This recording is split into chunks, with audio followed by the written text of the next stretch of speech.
I had a wild ass dream last night. I was hanging out with a friend of mine and her husband and one of their children and one of my children. And we were all piling into the car. She was wearing rollers in her hair. She was dressed up like she was going to a 1920s party. He was in his typical, like, I'm going to go be a photographer guy. And we're driving down the highway, and he's afraid that he's going to get pulled over because we see tail lights. We see cop lights, and he thinks that he's getting pulled over because of a tail light being out. And so he's like getting nervous. And I'm like, no, I see like a sports car back there.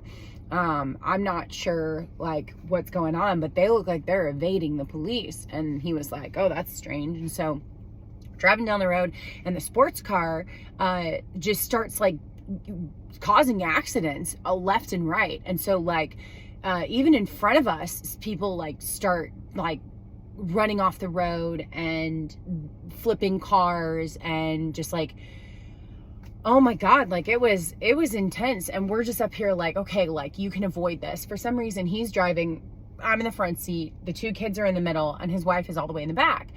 And we're driving down the road, and the road, like after all the accidents, it starts to seem like it's falling apart. Like there's like pieces of the road that are missing over here, and then over here there are pieces of the road that are missing.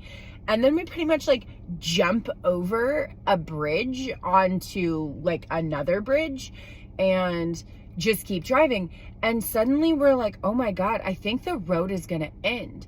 And where you'd be like, okay, well, the road is gonna end. Not like, you know, we weren't originally driving on like I don't know where airplanes go, but now we are, and we're up there. We're like flying high, man.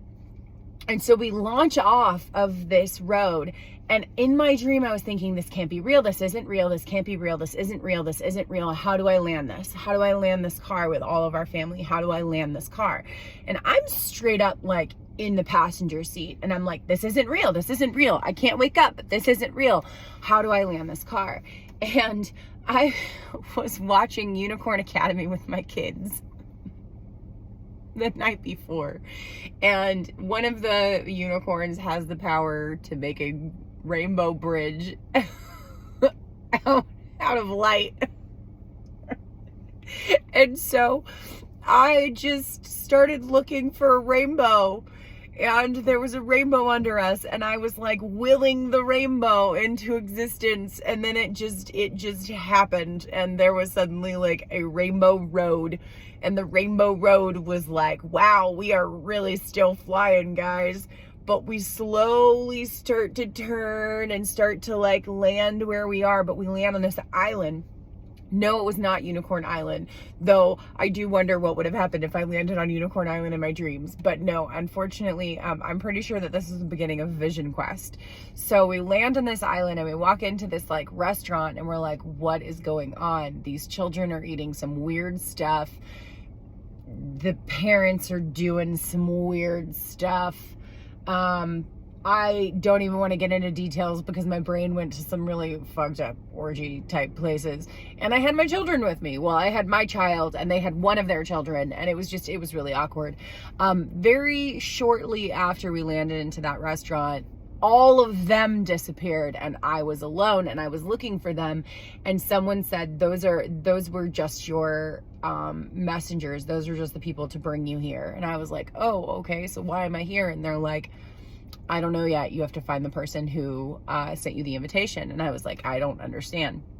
So I went around, and I started seeing people from my past, and I started reliving memories, and I kept being told over and over again, hell is of your own making.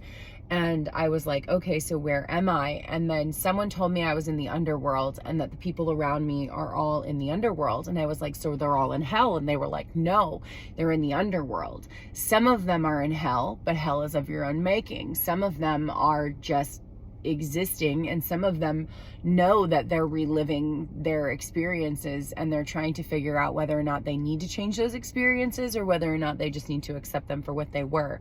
So hell is of your own making. So the experiences that they're reliving were like hellish experiences, but they were all able to interact with each other, and it was really strange.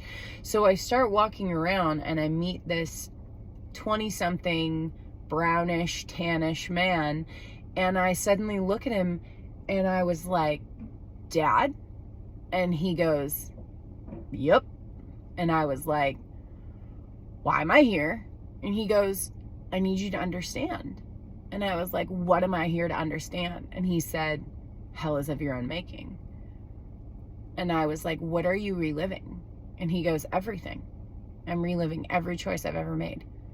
And I was like, are you in hell? And he goes, no, because I'm reliving the choices I made for you and for your brothers and for your sister and for my wives and for my family.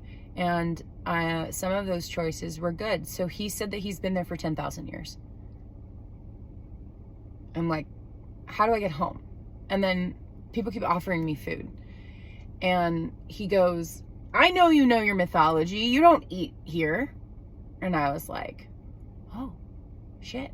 He goes, I can eat here. You can't eat here. And I was like, okay. So I'm not eating. Got it.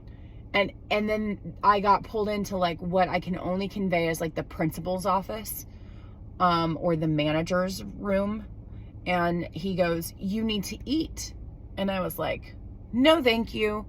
And I kept trying to wake up, but I couldn't wake up. And every time that I'm in a dream where I just like officially cannot wake up, even before I actually like conjured a light bridge in my dream, I know that there's something more to the dream and that I have to go all the way through it.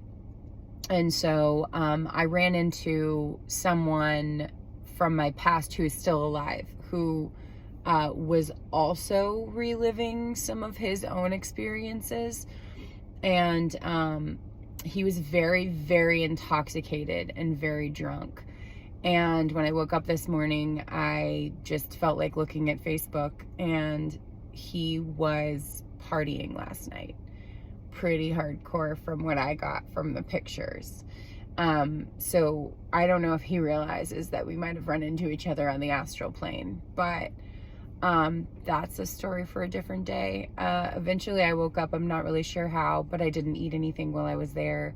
And my dad just kind of walked me around the underworld for a while.